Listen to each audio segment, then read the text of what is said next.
Hello there, welcome to our channel. Logging up again. Hope you're doing fine. I'm back with another tutorial video, and today I'll be showing you how to watch live videos on Instagram. And now, without further ado, let's dive right into the video. But before that, don't forget to like, subscribe, and hit that bell icon for more videos. Now, to watch live videos on Instagram, let's open up our Instagram app first.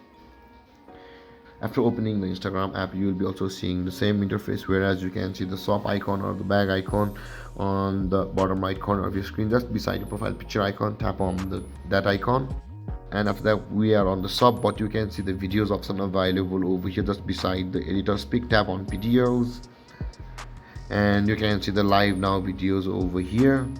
These are the live videos by a person or people you follow or somebody who's going live, and these are the lives currently on my account.